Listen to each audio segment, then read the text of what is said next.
Younger me would be like, no problem, but full-time working me during the holidays, she's skeptical.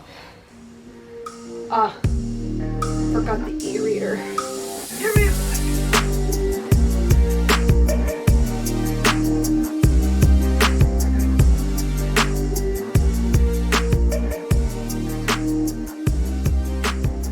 Welcome back to the crypt.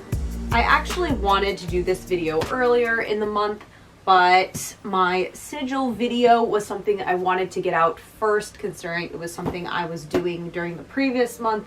So I wanted to wrap that up before I jumped into December stuff too far. So this video ended up not having anywhere to be posted. So you guys getting a bonus video this week. My last 2 months were mostly focused on writing, and a lot of my free time was dedicated to that, keeping this channel running, and also trying to get back into posting semi-regularly on my other social medias, which I will link down below. You can follow me there if you want more rapid updates versus waiting on YouTube uploads. As per usual, I'm challenging myself to, at the very least, finish a few books that I've had going for a while now. So one of those is a book I was gifted I want to say this was a gift for last Christmas by a coworker, but I'm not positive. This is the book Heroes, Mortals, Monsters, Quests, and Adventures. This is a retelling of the ancient Greek mythologies, including, of course, Hercules. In fact, I believe I'm stuck. Yeah, I am still in Hercules, his little journey. I'm on the prophecy fulfilled by the giants is where I am.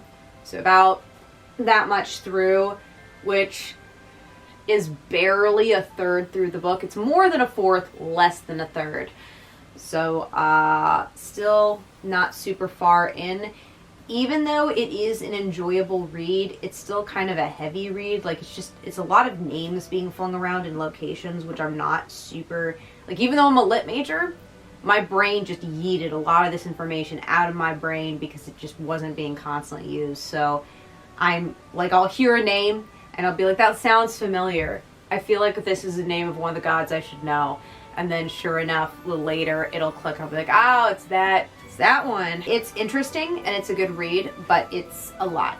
I also am around the mid-mark, pretty much the middle mark for both of these books, which are witchcraft books. The Psychic Witch I've been working on for quite some time. It is dry as the desert, but there's a reason for that. It's more of almost a mathematical approach to things like meditation. So if you're someone who likes to read about concepts and then immediately put them into practice for exercises, I do recommend this. It's a very practical guide for that kind of thing. This is like a manual. This is like reading an instruction manual. So it's slow for a reason. I would honestly like to just finish reading it, even though I don't do all of the exercises. So like these are fields, for example. It's kind of a lot. Like I said, it's a mathematical approach to this kind of stuff, almost. So, in comparison, Spells for Change by Frankie, this is, for me so far, it's definitely feels more like an introduction to witchcraft, like Witchcraft 101. It doesn't necessarily feel like well, I guess you could call it a guide. It's better than a Cliff Note, but it's definitely less than I would consider a guide. Like, this is a little bit more chonky, I feel like. Yeah, this has more information. Smaller font, the pages are like chock full, whereas the pages for this one, the font is a little, it feels bigger. It might just be that there's just so much of this illustration and stuff that there's not quite as much text. There are also a lot of like lists and stuff, so that just like breaks it. It does make this easier to read than Psychic Witch by a great deal. This is far easier to read. It's a good starting point, and I am finding it interesting because I actually just got to a place where it was talking about morning glories. I have morning glory in my little tiny garden on my little back porch area, and had no idea of how toxic it is. I am really glad that nothing's happened. I should be way more cautious with my plants.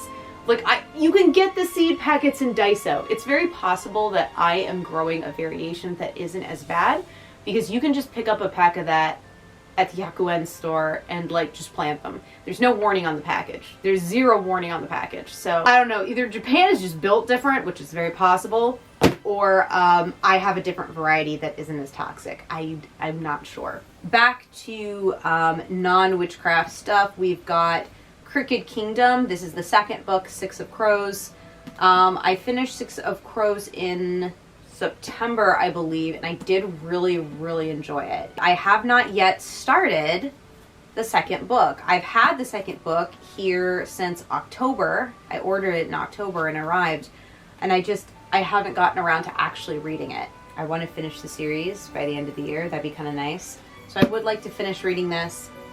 I have another book, and honestly, I'm going to be real with you. I don't think I'm actually going to be able to do this one, but I've had this in my collection since like the first month or two I was in Japan. A coworker was moving back to another country, her home country, and she needed to get rid of a bunch of books, and she gave me this one.